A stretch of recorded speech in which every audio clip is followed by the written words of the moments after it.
क्या तेजस्वी यादव की party RJD BJP के किला को ध्वस्त कर पाएगी?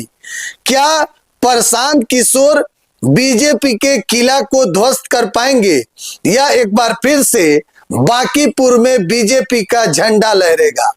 दोस्तों, हम बात कर रहे हैं बांकीपुर में होने वाले उपचुनाव को लेकर। यह सीट पिछले 40 वर्षों से यहां पर बीजेपी का कब्जा और दबदबा रहा है।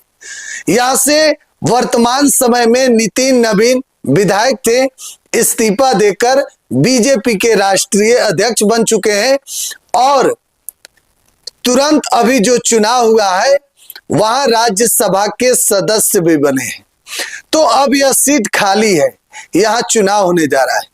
प्रशांत किशोर दावा कर रहे हैं कि बीजेपी के गढ़ में घुसकर बीजेपी को हराएंगे, तो वहीं तेजस्वी यादव की पार्टी आरजेडी भी चुनावी मैदान में पूरी रूप से अब उतरने की तैयारी में है। रोड मैप तैयार है और बीजेपी, जिसको लेकर कहा जाता है कि 24 घंटे चुनावी मोड में तैयार रहती है। दोस्तों, बांकीपुर में इस बार क्या होगा? क्या बांकीपुर में एक बार फिर से बीजेपी का कब्जा होगा या इतिहास रचेगा बांकीपुर के जनता के लोग? बांकीपुर विधानसभा सीट जो पिछले 40 वर्षों से जहां पर बीजेपी के उम्मीदवार चुनाव जीतते आ रहे हैं और ज्यादातर नितिन नवीन यहां से लगातार कई बार से विधायक हैं, उससे पहले उनके पिताजी यहां से विधायक थे। तो कहीं ना कहीं यह सीट जो है बीजेपी के लिए काफी महत्वपूर्ण है, क्योंकि एक तो बिहार की राजधानी पटना साहिब जो है वह लोकसभा क्षेत्र के अंतर्गत बांकीपुर विधानसभा आता है। शहरी इलाका है, शहरी क्षेत्र है। अगर उपचुनाव में यहां पर बीजेपी जीत हासिल करती है तो एक मैसेज जाएगा, लेकिन अगर बीजेपी यहां से चुनाव हारती है तो फिर 2030 के चुनाव जो होगा बिहार में विधानसभा का, उसको लेकर कहीं ना कहीं नेगेटिव मैसेज जाएगा।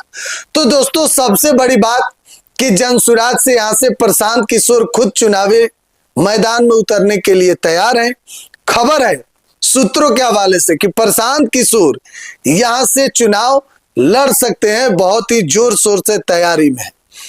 दूसरी तरफ कहा जा रहा है कि बीजेपी के तरफ से कौन उम्मीदवार होगा, तो बीजेपी के तरफ से कहा जा रहा है कि नितिन नवीन जिसको चाहेंगे वही यहां से उम्मीदवार होगा।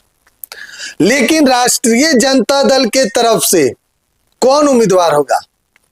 दोस्तों, एक सूत्रों के हवाले से खबर है कि क्या खेसारी लाल यादव यहां से आरजेडी के उम्मीदवार हो सकते हैं, क्योंकि जैसे ही बीजेपी ने पवन सिंह को एमएलसी बनाकर भेजा है, तब से चर्चा में है कि क्या आरजेडी एक बार फिर से खेसारी को मौका देगी और खेसारी लाल यादव बांकीपुर से चुनाव लड़ेंगे। क्या खेसारी लाल यादव बांकीपुर से जो है चुनावी मैदान में उतरेंगे? चर्चा है। बहरहाल औपचारिक ऐलान होना बाकी है। आप लोग कमेंट बॉक्स में अपनी राय जो है जरूर दीजिएगा। धन्यवाद।